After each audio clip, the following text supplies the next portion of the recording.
हाँ भाई, जय हिंद दोस्तों। Welcome back to the class.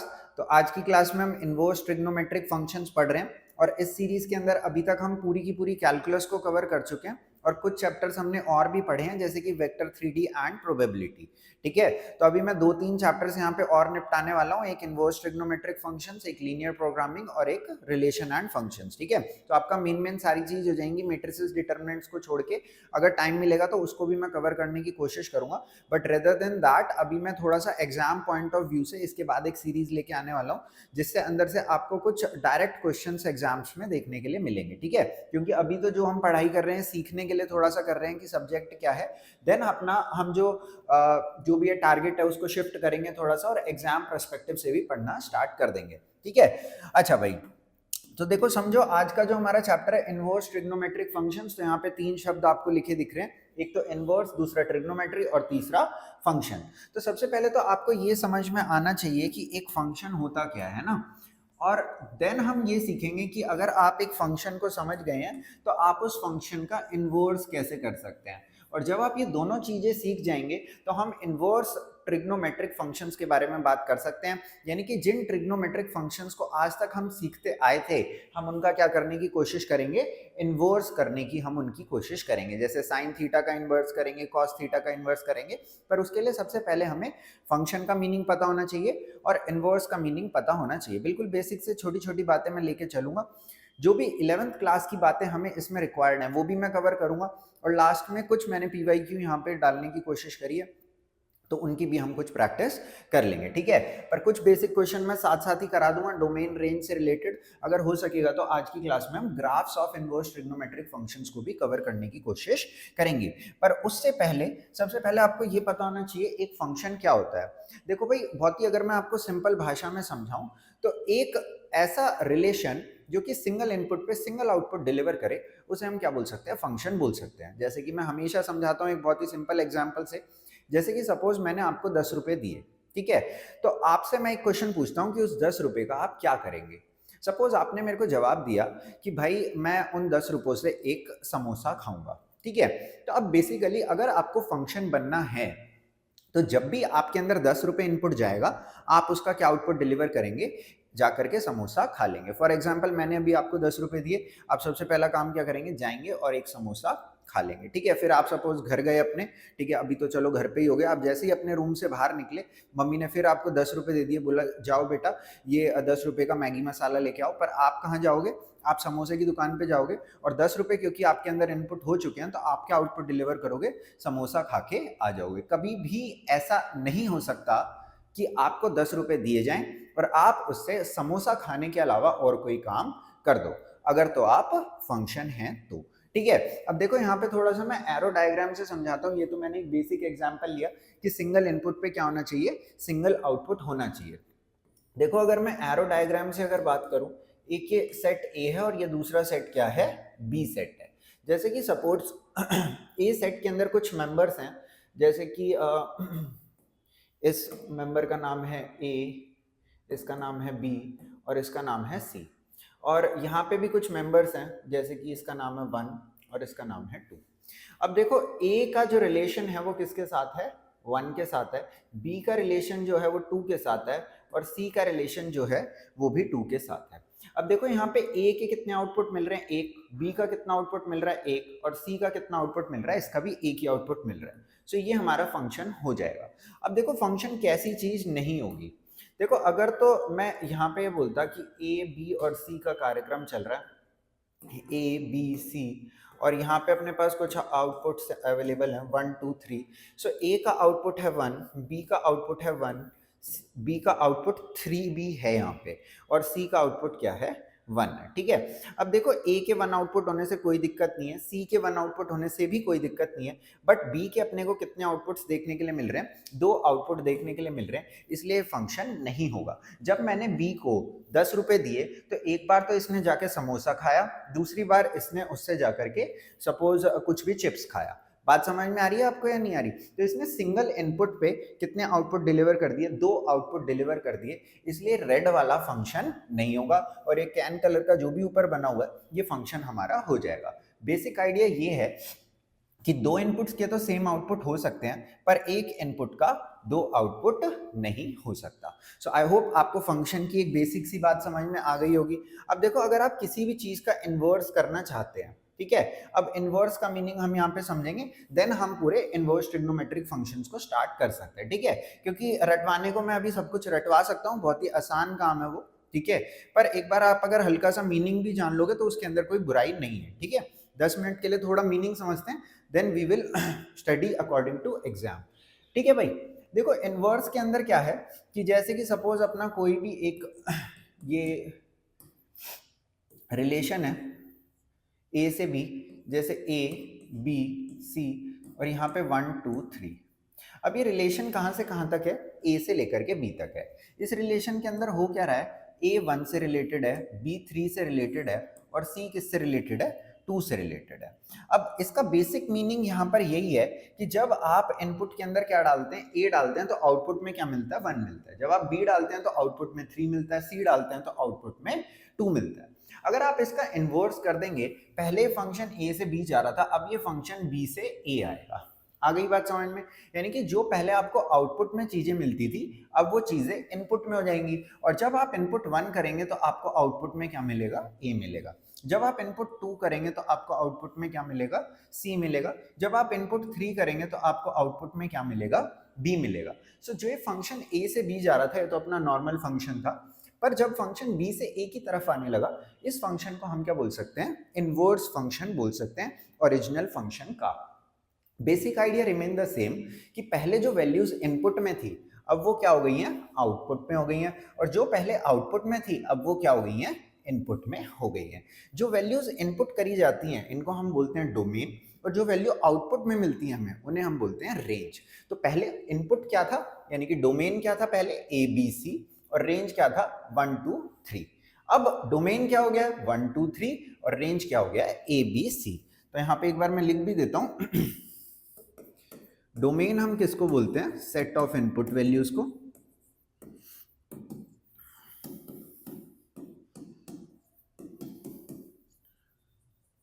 और रेंज किसको बोलते हैं हम, सेट ऑफ आउटपुट वैल्यूज को। आई होप ये बात आपको समझ में आ गई होगी, set of output values.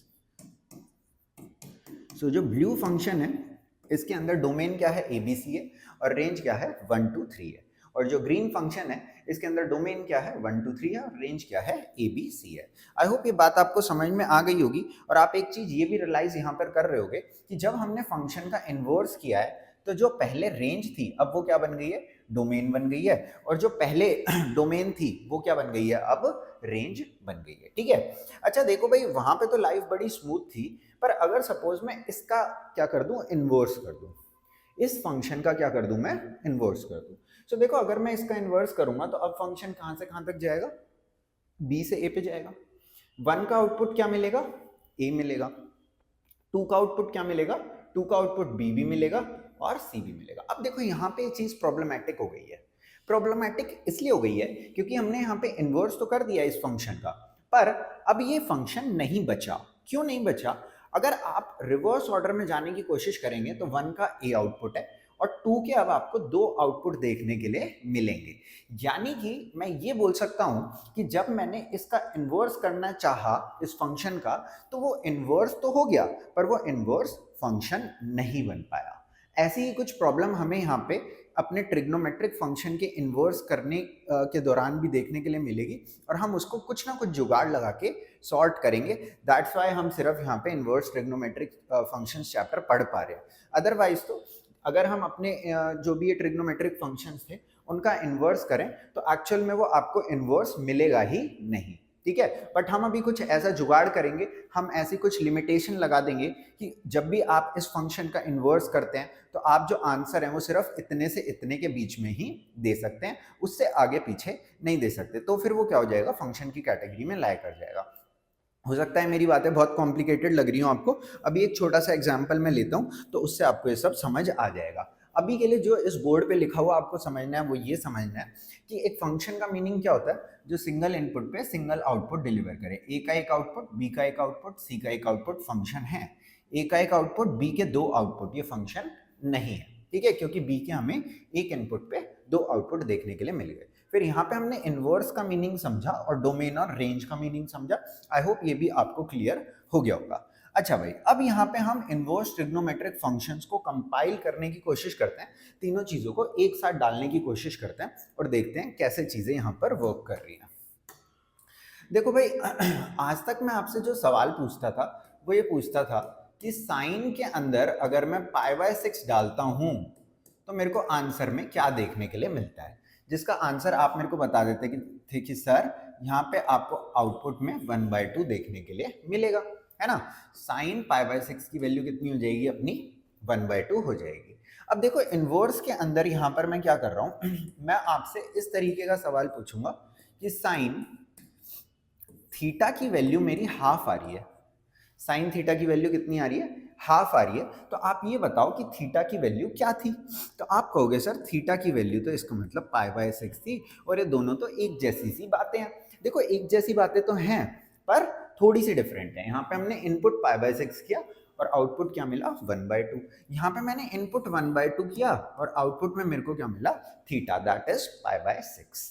I hope ये बात आपको समझ में आ रही होगी कि पहले जो हमें आउटपुट में मिलता था 1/2 दिस थिंग दैट थिंग, वो अब क्या बनने वाले हैं, इनपुट बनने वाले हैं। किसके केस में, इनवर्स ट्रिग्नोमेट्रिक फंक्शंस के केस में।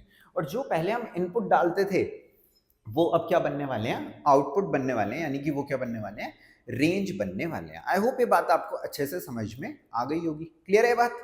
अच्छा भाई, अब देखो एक बार ये भी समझते हैं कि इसको हम लिखते कैसे हैं, इसी बात को हम लिखते कैसे हैं। देखो यहाँ पे थीटा की वैल्यू तो π/6 आ गई, पर इसको लिखने का तरीका क्या है कि आपको थीटा निकालना है तो हम हमेशा इसको आइसोलेट करते हैं। तो साइन को उधर ले गए तो ये क्या हो गया, साइन इनवर्स हाफ हो गया। कभी जिंदगी में मत सोचना कि साइन को उधर लेके गए हैं, ये सिर्फ लिखने का तरीका है। और कई बच्चे तो इनफैक्ट इसको ऐसे भी समझ लेंगे कि साइन इनवर्स हाफ लिखा है तो ये इक्वल है 1 में साइन के, क्योंकि साइन की पावर क्या है, -1 है। तो ये तो मतलब बहुत ही ज्यादा गलत हो जाएगा। साइन की पावर -1 यहाँ पे इनवर्स फंक्शन को रिप्रेजेंट कर रहा है उसके, ना कि उसकी पावर -1 लिखी हुई है। आ रही है बात समझ में। यहाँ पे आप एक्सपोनेंट के लो वो कुछ नहीं लगा सकते, ये जस्ट सिंबॉलिक रिप्रेजेंटेशन है। ये साइन है, ये साइन इनवर्स है, ठीक है। आगे बात समझ में, माइनस पावर जैसा इधर कुछ मत समझना। इसका मीनिंग यही है कि जैसे अगर सपोज यहाँ पर कुछ भी लिखा हुआ है, जैसे कि आप ऐसे सोच सकते हो, अगर जैसे लिखा π/6 is equals to sine inverse half, तो इसका मीनिंग यही है कि जब हमने साइन के अंदर π/6 डाला तो आंसर क्या आ गया, 1/2 आ गया। या फिर आप इसको ऐसे भी रीड कर सकते हो, कितने डिग्री पे या रेडियन पे साइन की वैल्यू कितनी होती है, हाफ होती है। आ गई बात समझ में, नहीं आ गई बात समझ में, क्लियर है। ऐसे मत समझना बस आप इसको, ठीक है। अच्छा भाई, अब देखो प्रॉब्लम कहाँ से स्टार्ट होती है, मैं एक बार प्रॉब्लम क्रिएट करवा के दिखा देता हूँ आपको। देखो प्रॉब्लम ऐसे स्टार्ट होती है कि देखो जब मैंने आपसे बोला कि साइन π/6, तब में आपने मेरे को आंसर कितना दिया, हाफ दिया, है ना।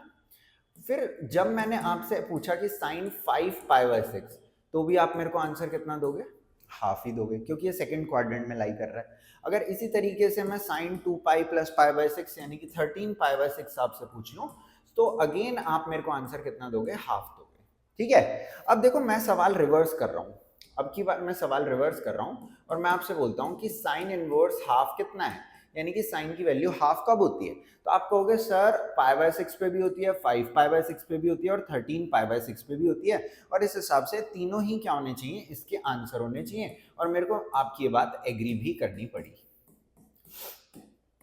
पर ये बात थोड़ी सी गलत थी। क्यों, क्योंकि हम क्या पढ़ रहे हैं, इनवर्स ट्रिग्नोमेट्रिक फंक्शंस पढ़ रहे हैं।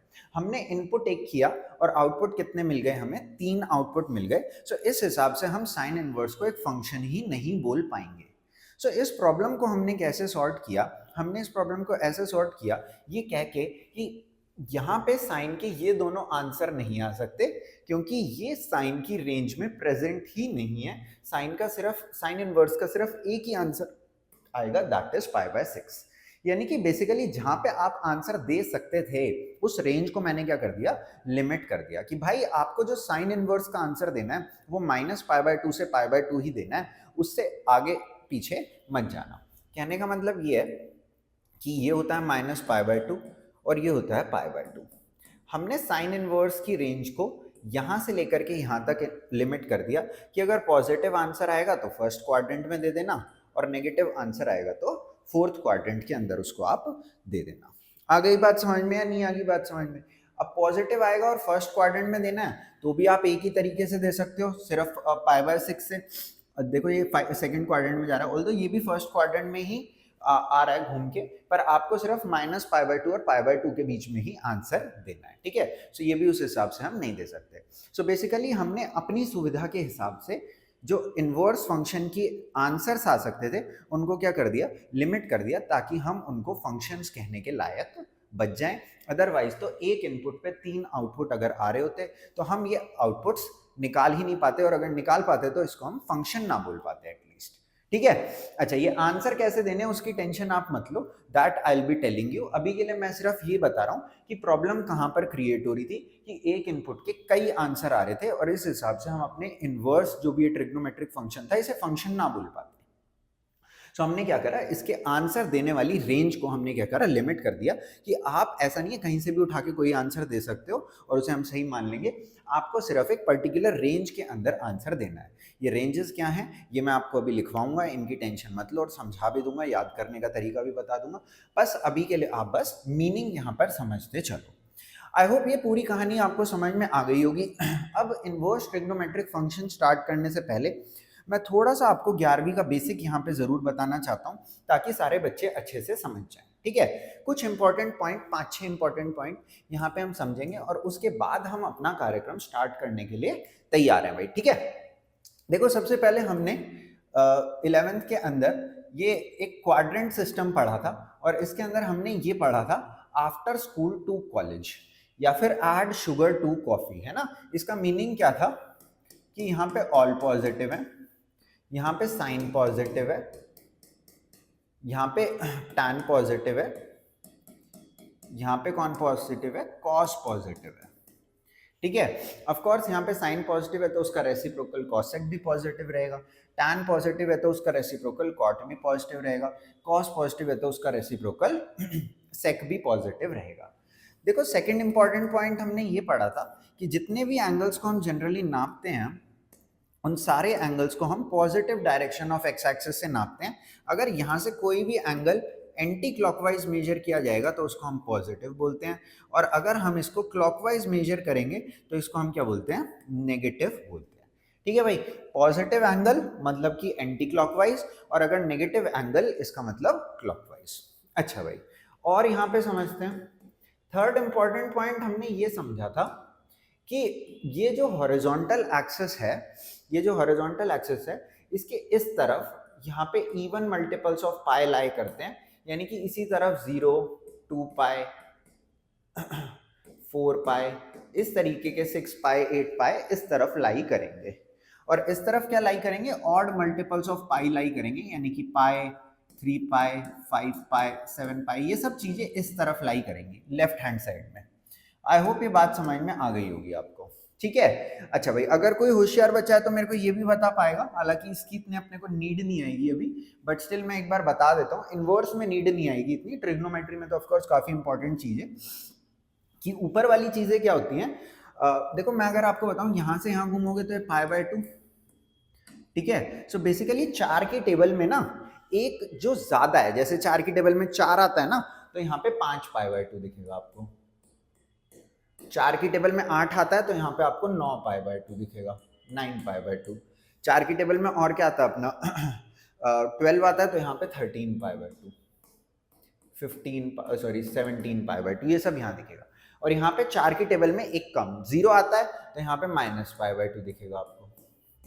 फिर 4 आता है तो यहाँ 3 π/2 दिखेगा, 8 आता है तो 7 π/2 दिखेगा, एक कम। ऊपर की तरफ 4 की टेबल में एक ज्यादा मल्टीपल ऑफ π/2, और नीचे की तरफ 4 की टेबल में एक कम मल्टीपल ऑफ π/2। आई होप ये बातें भी आपको समझ में आ गई होंगी, है ना। अच्छा भाई, इसके अंदर एक चीज ध्यान रखना, जब भी मैं हॉरिजॉन्टल एक्सिस के साथ डील कर रहा हूँ ना, सो 2 पाई तो इधर है ही, -2 पाई भी इधर ही है, क्योंकि 2 पाई का मतलब होता है 360 डिग्री, है ना। सो 360 डिग्री आप ऐसे घूम के आओ या ऐसे घूम के आओ, आप यहीं पे पहुंचोगे। इनफैक्ट आप इनकी भी नेगेटिव में बात करोगे तो भी ये सेम ही रहने वाले हैं। जैसे आप पाई इधर से आओ, पाई का मतलब 180 इधर से आओ, चाहे तो -पाई इधर से आओ, बात क्या रहेगी, सेम ही रहने वाली है। तो इधर की तरफ सारे ऑड मल्टीपल ऑफ पाई, यहाँ पे सारे इवन मल्टीपल ऑफ पाई, इन्हीं की अपने को नीड पड़ने वाली है भाई, ठीक है। अच्छा भाई, चौथा इंपॉर्टेंट पॉइंट, देखो कभी भी आप, मैं सारे चेंज आपको हॉरिजॉन्टल से ही बताने वाला हूँ, तो अभी वर्टिकल के साथ मैं ज़्यादा कोई मस्ती नहीं कर रहा हूँ, ठीक है, तो इसको अभी छोड़ देते हैं। अगर आप कोई भी चेंज हॉरिजॉन्टल के हिसाब से करते हैं ना, इसका मीनिंग क्या है वो मैं एक्सप्लेन कर रहा हूँ आपको। सो यहाँ पे फंक्शन चेंज नहीं होगा। इसका मीनिंग मैं कुछ एग्जाम्पल्स यहाँ पर लेकर के आपके साथ डिस्कस करता हूँ, ठीक है। देखो मैं ये बोलना चाह रहा हूँ कि अगर सपोज किसी दिन आपसे, आई होप सारे बच्चों को ट्रिग्नोमेट्रिक टेबल याद है और π/6, π/3, π/4 इन एंगल्स को पहचानते हैं कि वो 30 है, 45 है या 60 है, जो भी वो एंगल है, ठीक है।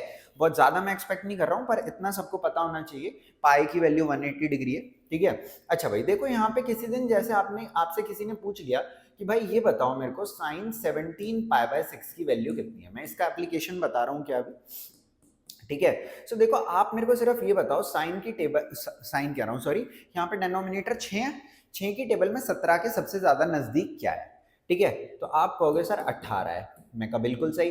अब देखो 18 से 17 कैसे बनाओगे, जब उसमें से एक सब्ट्रैक्ट कर दोगे, बहुत ही बेसिक चीजें हैं 11वीं की, ठीक है, बट स्टिल अभी हमें सीखनी है तो सीखनी है, उसका कोई एक्सक्यूज नहीं है। साइन 3 अगर मैं इसको नीचे से अलग अलग लिख दूं तो साइन 3 माइनस π/6। अब देखो आप ये समझने की कोशिश करो कि 3 कहाँ था, यहाँ पे था। अब माइनस π/6 का मतलब क्या है कि कैसी रोटेशन होगी इसकी, क्लॉकवाइज रोटेशन होगी, यानी कि आप सिंपली इसे क्या लिख सकते हैं, इस क्वाड्रेंट में पॉजिटिव है और यहाँ पे हॉरिजॉन्टल से चेंज हो रहा है, यानी कि कुछ भी चेंज नहीं होगा, हॉरिजॉन्टल से गया तो चेंज नहीं होगा, और इस क्वाड्रेंट में पहुंचा जहाँ पे साइन पॉजिटिव है, तो इसकी वैल्यू आ जाएगी साइन π/6, जिसको आप हाफ भी लिख सकते हैं। आ गई बात समझ में या नहीं आ गई बात समझ में? अगर इस क्वाड्रेंट में साइन नेगेटिव होता तो फिर हम क्या लिख देते हैं, वहां पे माइनस हाफ लिख देते हैं। समझ गए ना इतनी बात? अच्छा और समझो यहाँ पे, जैसे मैं एक दो एग्जांपल और ले लेता हूँ। जैसे कि सेकंड क्वेश्चन में ये बोल रहे हैं कि जैसे कि यहाँ पर लिखा हुआ है tan 19π/4 लिखा है, सपोज कितना लिखा है 19π/4। अब देखो यहाँ 4 आ गया, तो 4 की टेबल में 19 के सबसे नजदीक क्या है, 20 है ना। तो ये क्या हो जाएगा, tan 20π माइनस π/4, जो उसकी टेबल में सबसे नजदीक है ना, उसी को आप ऊपर की तरफ बनाने की कोशिश करो। अगर आप इसे स्प्लिट कर दोगे, एक बार 4 इधर एक बार 4 इधर, so it will look like tan 5π minus π/4।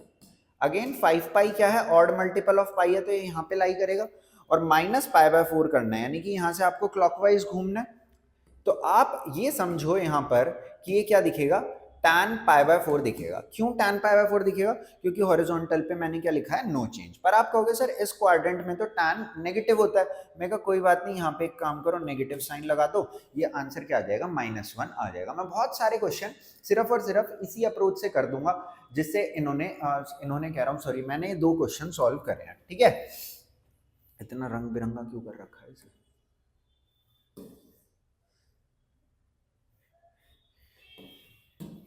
और रंग बिरंगा कर दूं, लो तुम कह रहे हो तो कर देता हूं, ठीक है। देखो एक एग्जांपल और लेते हैं यहाँ पे, जैसे कि यहाँ पर लिखा हुआ है कॉस, कॉस मत लिखो यार, यहाँ एक काम करो कॉसेक लिखो।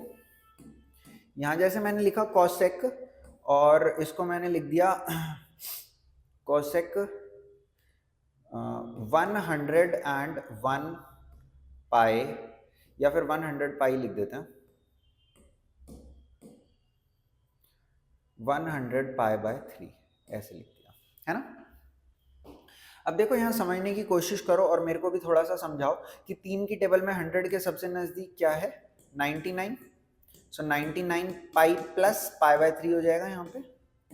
सो आप ये समझो कि ये किसके इक्वल दिखेगा आपको, कॉसेक 30। अभी इनवर्स फंक्शन की बात भी नहीं कर रहा हूँ मैं, अभी मैं वो चीजें सिखा रहा हूँ जो कि इनवर्स फंक्शन समझने के लिए जरूरी है, ठीक है। आप ये समझ जाओ, ये 3 एग्जाम्पल, आपका बहुत सारा इनवर्स फंक्शन का कार्यक्रम ऐसे ही निपट गया। ऑफ कोर्स 2 छोटी बातें मैं और बताऊंगा इनवर्स फंक्शन से रिलेट करके, ठीक है, देन वो अच्छे से निपटेगा, बट बहुत सारा काम निपट जाएगा।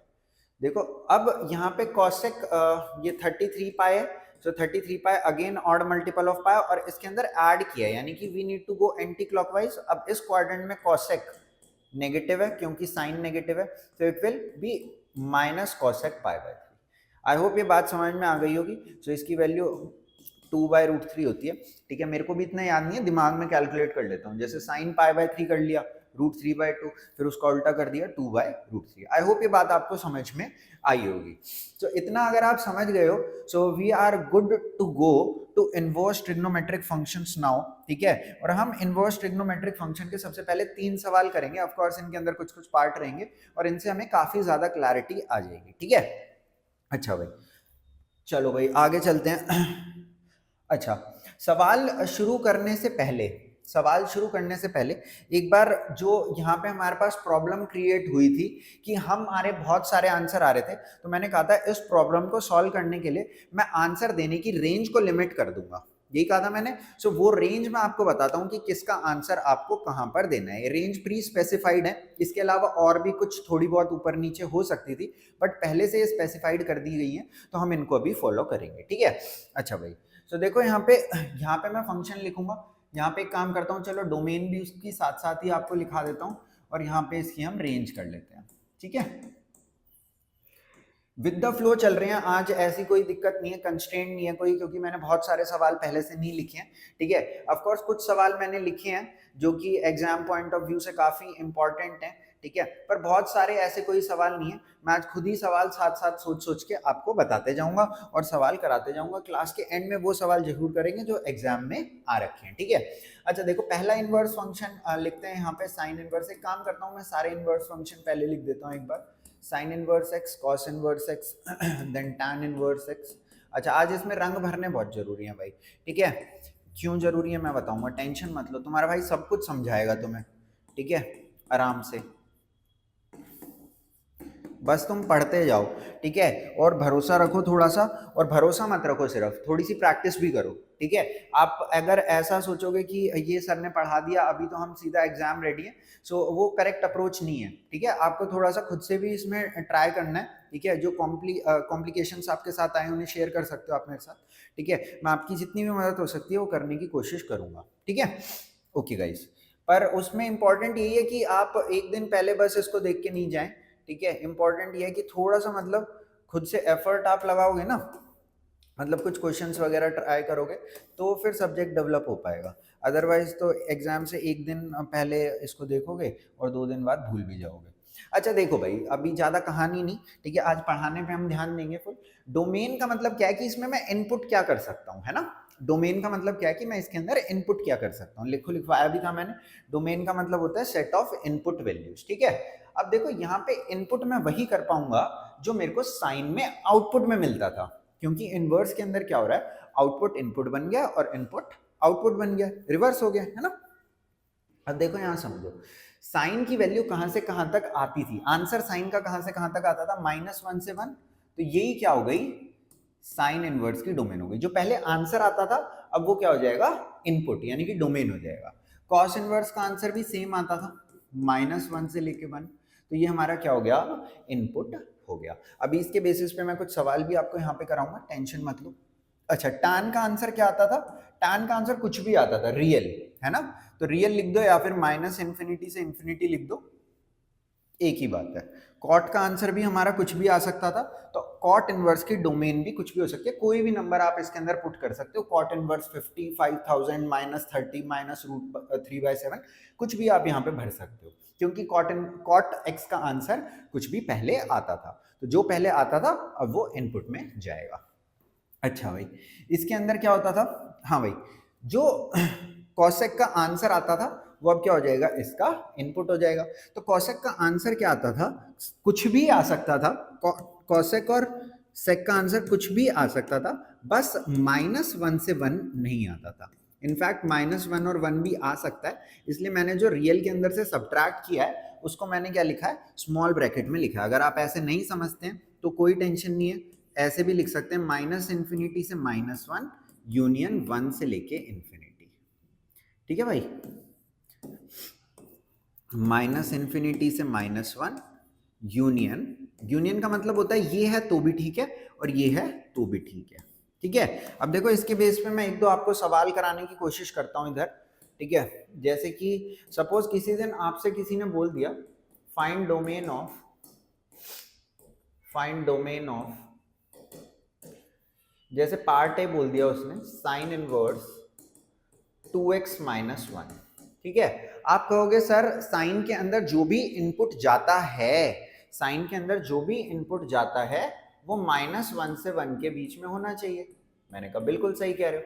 अब बस आपको यहाँ से x की वैल्यू कैलकुलेट करके बतानी है, जो कि इनइक्वालिटी का काफी आसान सवाल है। अगर आप सब में 1 ऐड कर दो तो ये 0 हो गया,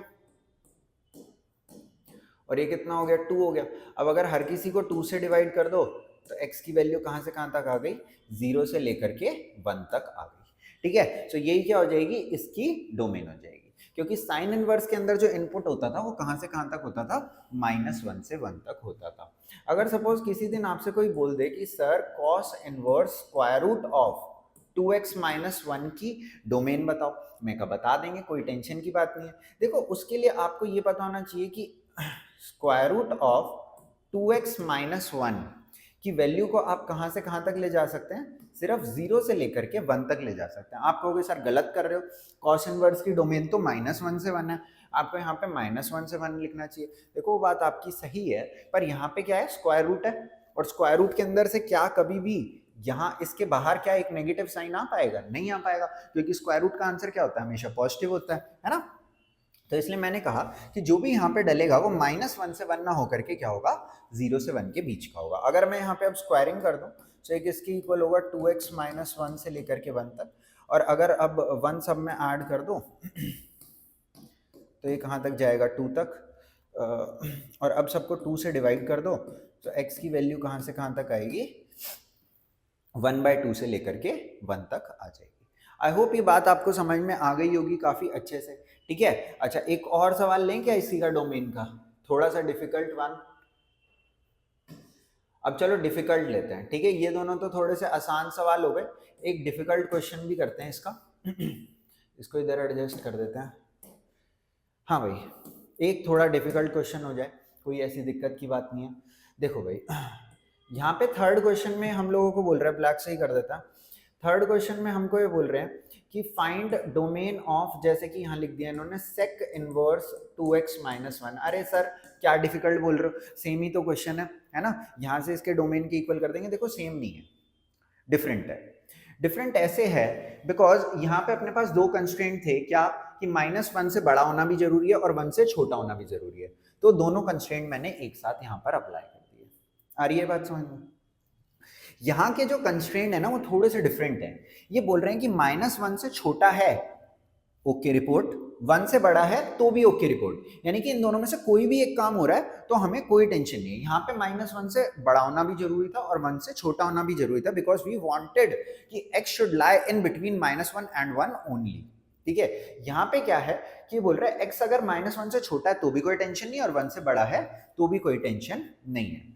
देखो अब यहाँ पे समझने की कोशिश करो कि मैं यहाँ पे इसको ऐसे सॉल्व करता हूँ कि अगर ये जो भी इनपुट हो रहा है ये -1 से छोटा है, कोई टेंशन नहीं है, या फिर ये जो इनपुट हो रहा है ये 1 से बड़ा है तो भी कोई टेंशन नहीं है। इसको सॉल्व कर लेंगे तो 2x should be greater than 2, x should be greater than 1। इसको सॉल्व कर लेंगे 2x should be less than 0 और x should be less than 0। सो देखो इसको हम अब कैसे डोमेन को लिखेंगे, बोल रहे हैं कि अगर तो आपका जो इनपुट है वो 0 या उससे छोटा है तो कोई दिक्कत नहीं है। मैंने कहा ठीक है भाई, और बोल रहे हैं अगर 1 या उससे बड़ा है तो भी कोई टेंशन नहीं है। तो इसको हम कैसे लिख सकते हैं, हम इसे लिख सकते हैं x बिलोंग्स टू -∞ से 0 यूनियन 1 से इंफिनिटी। आई होप ये बात आपको समझ में आई होगी और इन दोनों टाइप के क्वेश्चंस के अंदर डिफरेंस भी आपको समझ में आ गया होगा। ठीक है, चलें आगे, शाबाश।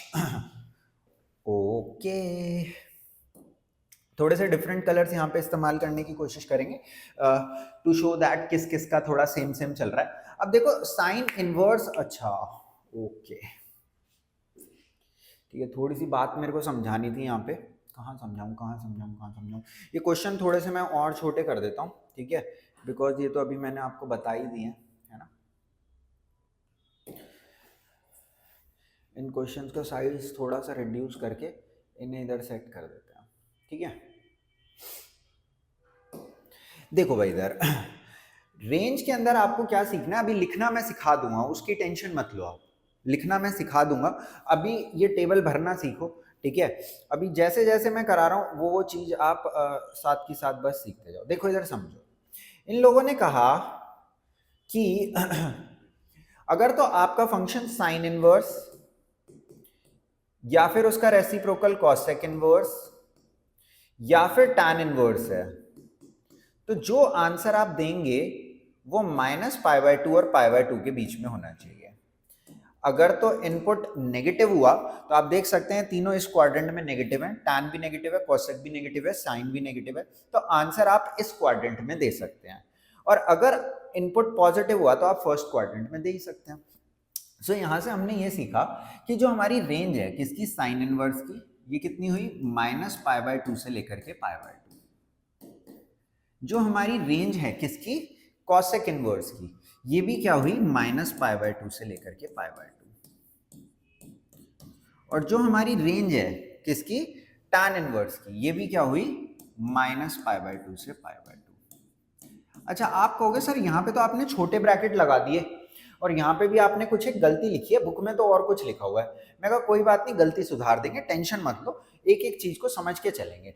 देखो भाई अब ये बेसिकली रेंज का मतलब क्या है कि आपके क्या क्या आंसर आ सकते हैं। मेरे को ये बताओ टैन की वैल्यू π/2 पे कितनी होती थी, टैन की वैल्यू π/2 पे कितनी होती थी। आप कहोगे सर नॉट डिफाइंड।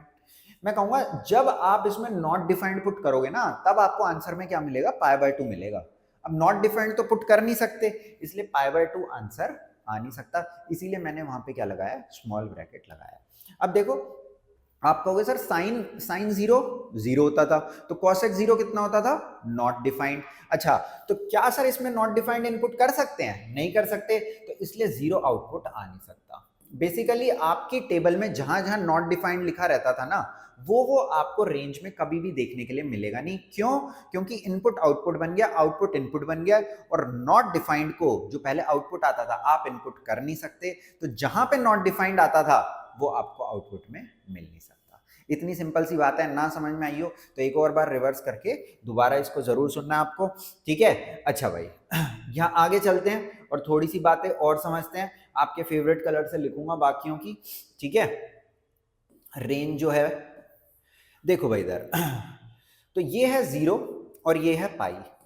बचे हुए तीन फंक्शंस की रेंज इन लोगों ने बताया कि कहां से कहां तक होगी, 0 से पाई के बीच में होगी, ठीक है। बचे कौन से तीन फंक्शन, एक कॉस इनवर्स, एक इसका रेसिप्रोकल यानी कि सेक इनवर्स, और एक कॉट इनवर्स। तो इन तीनों की रेंज कहां है, 0 से लेकर के पाई है, ठीक है। अगर पॉजिटिव है तो फर्स्ट क्वाड्रेंट में है ही, कोई दिक्कत नहीं है। आप देख सकते हैं सेकंड क्वाड्रेंट में तीनों नेगेटिव होते हैं, तो तीनों की अगर तीनों के अंदर नेगेटिव इनपुट हो गया ना किसी दिन, तो हम आंसर किस में देंगे, सेकंड क्वाड्रेंट में देंगे। कैसे देंगे वो मैं बताऊंगा, उसकी टेंशन मत लो, ठीक है। अब देखो यहाँ पे कॉस इनवर्स का मैंने क्या बताया, 0 से पाई, देन सेक इनवर्स का अगेन 0 से पाई, और कॉट इनवर्स का भी 0 से पाई। अगेन कॉट 0 और पाई पे नॉट डिफाइंड होता है, ठीक है, तो वो कभी आउटपुट में मिलेंगे नहीं। आप कहोगे sir cos 90 0, sec 90 not defined, बात समझ रहे हो नहीं समझ रहे। सेक 90 कितना होता था, सेक π/2 नॉट डिफाइंड होता था। सो नॉट डिफाइंड कभी इनपुट कर नहीं सकते, तो π/2 कभी आउटपुट आ नहीं सकता। ये बात समझ में आई। ये सब कुछ आउटपुट में आ सकता है, पर यहाँ पे सेक क्या है, इस वाली लाइन पे नॉट डिफाइंड है, π/2 पे नॉट डिफाइंड है, तो वो आपको आंसर में कभी भी देखने के लिए नहीं मिलेगा, ठीक है। अगर आपसे किसी दिन मतलब आपकी अगर बुरी किस्मत हुई तो ये डोमेन रेंज आपसे पूछी जाएंगी, ठीक है ना मतलब ऐसे पूरा डायरेक्ट। अदरवाइज आंसर कैसे देना वो मैं आपको भी सिखा देता हूँ, ठीक है, वो ज्यादा दिक्कत की बात नहीं है। पर अगर आपसे बिल्कुल एग्जैक्ट पूछ ले तो गलती इन्हीं चीजों में हो जाती है कि यहाँ पे इसको एक्सक्लूड करना था, या स्मॉल ब्रैकेट थे या बिग ब्रैकेट थे, इन्हीं सब चीजों में छोटी मोटी गलतियां हमारी हो जाती हैं, ठीक है। तो इसको भी आपको याद करना है, ठीक है, क्योंकि 1 मार्कर में आपसे डायरेक्ट डोमेन या रेंज पूछी जा सकती है, और ये वाला सवाल जो मैंने यहाँ पे कराया था तो 2 मार्कर में भी पूछा जा सकता है, ठीक है। अच्छा भाई आगे चलते हैं।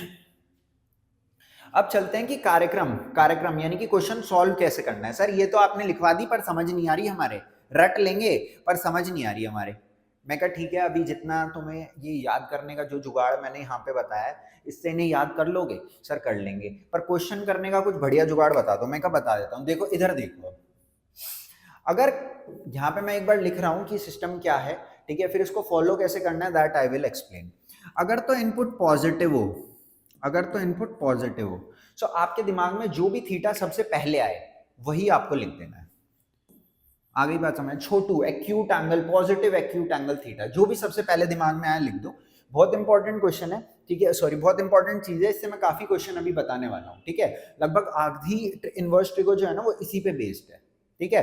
अदर देन अगर प्रूव दैट का क्वेश्चन नहीं आएगा ना, तो जो भी क्वेश्चन आएगा वो इसी से होगा। देखो इधर, यही सब बातें बोल बोल के तुमसे बहुत सारी चीजें याद करवा लेता हूं मैं। देखो नेगेटिव अगर है नेगेटिव अगर है तो आपको देखना होगा नेगेटिव किसके लिए है। अगर तो साइन इनवर्स या इसका रेसिप्रोकल कॉसेक इनवर्स। अभी मैं पूरी वो फॉर्मेलिटी वगैरह नहीं कर रहा हूँ कि sign inverse x this that, book थोड़ी ना लिख रहा हूँ भाई, समझाना ही तो है ना, समझ रहे हो ना तुम। सो कोई वो टेंशन नहीं है, आई होप आप समझ जाओगे मेरी भावनाओं को। और ये अब यार इसको इधर देखना, कॉस इनवर्स है, सेक इनवर्स है या फिर कॉट इनवर्स है। आ गई इतनी बात समझ में या नहीं आ गई बात समझ में? अगर पॉजिटिव है तो आपको नहीं देखना क्या है, आपको डायरेक्टली जो भी सबसे पहले आपके दिमाग में थीटा आया वही लिख देना है। सर इसका मीनिंग क्या है, समझा रहा हूँ, टेंशन मत लो, ठीक है। और अगर यहाँ पे अगर कार्यक्रम हुआ, इनमें नेगेटिव है और यहाँ पे अगर कार्यक्रम हुआ, तो देखो अभी अभी मैंने बताया था अगर इन तीनों का केस है तो आंसर आपको -π/2 से π/2 देना है। इस क्वाड्रेंट में जाने का तरीका तो मैंने थीटा बता दिया सबके लिए। इस क्वाड्रेंट में आना है तो माइनस थीटा। इस क्वाड्रेंट में किसके केस में आओगे, इसके केस में आओगे, तो इसमें माइनस थीटा। अब इनके लिए मैंने क्या बताया आपको कि यहां से यहां तक है, फर्स्ट क्वाड्रेंट में पॉजिटिव है तो थीटा है ही, पर अगर इनमें से कोई नेगेटिव चला गया तो आपको इस क्वाड्रेंट में आना है और आंसर आप क्या दोगे, पाई माइनस थीटा। क्या आंसर देना आपने, pi minus theta. I hope ये बात आपको समझ में आ गई होगी। Here we are trying to move to second quadrant because the input was negative, और यहाँ पे अगर इनपुट नेगेटिव होता है इन तीनों के केस में, तो हम फोर्थ क्वाड्रेंट में मूव करने की कोशिश कर रहे हैं, तो यहाँ पे आउटपुट क्या लिख रहे हैं हम, माइनस थीटा लिख रहे हैं, ठीक है। इसको मैं भेज देता हूँ, इसको मैंने भेज दिया। और ये क्योंकि बहुत इंपॉर्टेंट चीज़ है इसको भेजेंगे नहीं, ठीक है, इसको यहाँ पे रख लेंगे हम, क्योंकि अभी इसी से ही मैं देखो काफ़ी सारी चीज़ें आपको करके दिखाता हूँ। इसको बॉक्स में डाल देते हैं, इस पे सितारे लगा देते हैं क्योंकि ये है इम्पोर्टेंट। सितारे ऐसे वाले, ठीक है। अब देखो सवाल समझते हैं कि ये मैंने बता तो दिया पर इसको यूज कैसे करना है, ठीक है। देखो समझो भाई इधर देखो, इधर देखो, ध्यान दो, थोड़ा ध्यान दो। आपको इन सब की वैल्यू कैलकुलेट करनी है। Find the value of, find the value of लिख देता हूँ लोग, फाइंड द वैल्यू ऑफ। साथ साथ ही मैं बहुत क्वेश्चन करा दूंगा, अभी मेन क्वेश्चंस पे बाद में पहुंचेंगे, उसकी आप टेंशन मत लो, ठीक है। आप सिर्फ यहाँ पे बने रहो, उसकी टेंशन लो, ठीक है। और जैसे ही ये पूरी क्लास खत्म हो जाए देन इसके बाद अपनी एनसीईआरटी के क्वेश्चन, प्रीवियस ईयर के क्वेश्चन, ये सब थोड़े से ट्राई करने की कोशिश करना। Find the value of, find the value of part A. कुछ यहाँ पे सवाल लिख लेते हैं। Sine inverse 1/√2, then cos inverse, कितना भी लिख दो कोई फर्क नहीं पड़ता, -½ -½ मत लिखो अभी, ठीक है, हाफ लिख दो। Then cot inverse √3, then sine inverse -½ then cos inverse -½ और कुछ सवाल लिख देते हैं यहाँ पे। देन tan इनवर्स -√3 और लिख दो। कॉसेक इनवर्स, कॉसेक इनवर्स लिख दो, कितना लिखूँ बताओ, -√2 लिख दो। नेगेटिव वाले ज़्यादा मैं भरने की कोशिश कर रहा हूँ, ठीक है, ताकि थोड़ी सी, अरे क्लैरिटी आ जाएगी, टेंशन मत लो तुम, ठीक है, उसकी टेंशन मत लो तुम, मैं ले रहा हूँ आपके नाम की टेंशन। 2/√3, ठीक है, चलो ठीक है, इसी से स्टार्ट करते हैं, ठीक है। थोड़ी टेबल याद होनी जरूरी है, ठीक है। बाकी जो ये मैंने ऊपर आपको बक्से में लिखा है दैट मच इज इनफ। सीधी सी कहानी, मेरे को ये बताओ साइन की वैल्यू, लाल से नहीं लिखेंगे, नीले से लिखेंगे। मेरे को ये बताओ साइन की वैल्यू 1/√2 कब होती थी? सर π/4 खत्म, क्योंकि पॉजिटिव है तो डायरेक्ट थीटा। कॉस की वैल्यू 1/2 कब होती थी? सो सर π/3 पे आ गया आंसर। सर कॉट की वैल्यू √3 कितने पे होती थी? सर π/6 पे आ गया आंसर। आगे बात समझ में या नहीं आगे समझ में? अब नेगेटिव इनपुट स्टार्ट हो गए। साइन की वैल्यू कोई टेंशन नहीं है, आप मेरे को बताओ हाफ कब होती थी? पाई बाय 6 पे, पर देखो नेगेटिव इनपुट हुआ तो बस पाई बाय 6 लिखने की बजाय आपको क्या लिख देना है, माइनस पाई बाय 6 लिख देना है। ठीक है, कॉस की वैल्यू हाफ बताओ कब होती थी, पाई बाय 3 पे। अब देखो आपको पाई बाय 3 नहीं लिखना, आपको क्या लिखना है, पाई माइनस पाई बाय 3, यानी कि आंसर कितना आएगा, 2 पाई बाय 3। आई होप समझ में आ गया होगा, पाई minus theta if the input in cos inverse is negative. ठीक है, tan की वैल्यू √3 कितने पे होती थी, पाई बाय 3 पे, पर यहाँ पे नेगेटिव हो गया तो माइनस पाई बाय 3। कॉसेक की वैल्यू √2 कब होती थी, पाई बाय 4 पे, पर नेगेटिव हो गया तो माइनस पाई बाय 4। सेक की वैल्यू 2 बाय √3 कितने पे होती थी, पाई बाय 6 पे, पर नेगेटिव हो गया तो pi minus pi by 6। I hope ये पूरी कहानी आपको समझ में आ गई होगी जो मैंने ऊपर लिखी थी। हालांकि ये लिमिटेड नहीं है अभी, सिर्फ इतने के लिए। ठीक है, इसको लिख लो, बहुत ज्यादा इंपॉर्टेंट चीज है। ठीक है, ये सिर्फ इतने के लिए लिमिटेड नहीं है, I will be telling you more question based on this only. ठीक है, but before that let's look at some more easy questions. ये तो समझ में आ गया ना। अच्छा भाई, और देखो, जैसे किसी दिन आपसे किसी ने ये पूछ लिया, find the value of part A में आपसे पूछा sine of sine inverse half. ठीक है, पार्ट बी में आपसे किसी ने पूछा कॉस ऑफ कॉस इनवर्स 2/5। ठीक है, फिर आपसे किसी ने पूछा सेक ऑफ सेक इनवर्स -3। ठीक है, फिर आपसे किसी ने पूछा कॉट ऑफ कॉट इनवर्स -7/6। ठीक है भाई, अब देखो इसके अंदर, चलो एक और ले लेते हैं, यहाँ पे ले लेते हैं। आपसे किसी ने पूछा साइन ऑफ साइन इनवर्स 2। ठीक है, अब देखो भाई यहाँ पे देखो, आपको इसके अंदर कुछ नहीं करना, अगर तो फंक्शन पहले है और इनवर्स फंक्शन बाद में, आपको डायरेक्टली ये कैंसिल कर देना है और आंसर कितना आ जाएगा, हाफ। यहाँ पे भी ये कैंसिल हो गया, आंसर कितना, 2/5। यहाँ पे भी डायरेक्टली कैंसिल, आंसर -7/3। ये अगर कैंसिल तो कितना हो गया, -7/6। पर कब, जब फंक्शन पहले और इनवर्स बाद में, फंक्शन पहले और इनवर्स अगर बाद में। ठीक है, अच्छा इसका क्या लिखोगे, इसी हिसाब से 2 लिखोगे और गलत हो जाएगा। सर ऐसा क्यों, वो सारों में भी तो कैंसिल हो रहा था, यहाँ पे कैंसिल क्यों नहीं हुआ। अब देखो यहाँ पे यार एक चीज समझो, देखो ये जितने भी हमारे इनवर्स फंक्शन है ना, ये क्या है, इनकी रेंज मतलब क्या है, इनका जो आंसर आता है ना, ये क्या है, एंगल है कोई, यानी कि साइन इनवर्स x कहीं पर लिखा है, साइन इनवर्स 1/2 लिखा है कहीं पे, ये क्या लिखा है, कुछ एंगल लिखा है, यानी कि हो सकता है 30 डिग्री, 40 डिग्री, 50 डिग्री, 55 डिग्री, कुछ भी एंगल हो सकता है। ये बात समझ पा रहे हैं आप।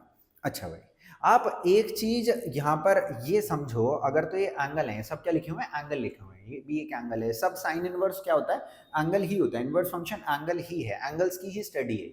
ठीक है, अच्छा आप मेरे को ये बताओ, क्या यहाँ पे ये साइन थीटा लिखा हुआ है, साइन थीटा लिखा हुआ है, ये क्योंकि एंगल है। क्या साइन थीटा की वैल्यू कभी भी 2 हो सकती है, नहीं हो सकती, यानी कि साइन इनवर्स के अंदर जो इनपुट किया गया ना 2, यही गलत था। क्यों, क्योंकि साइन इनवर्स के अंदर तो सिर्फ -1 से 1 ही इनपुट हो सकता था, और यहाँ पे क्या कर दिया गया, 2 इनपुट कर दिया गया। तो इसका आंसर क्या आएगा, नॉट डिफाइंड। इसका आंसर क्या आएगा, नॉट डिफाइंड आ जाएगा। नीले रंग से लिखना चाहिए तो मेरे को, क्या आंसर आएगा, नॉट डिफाइंड। आई होप ये बात आपको समझ में अब आ गई होगी।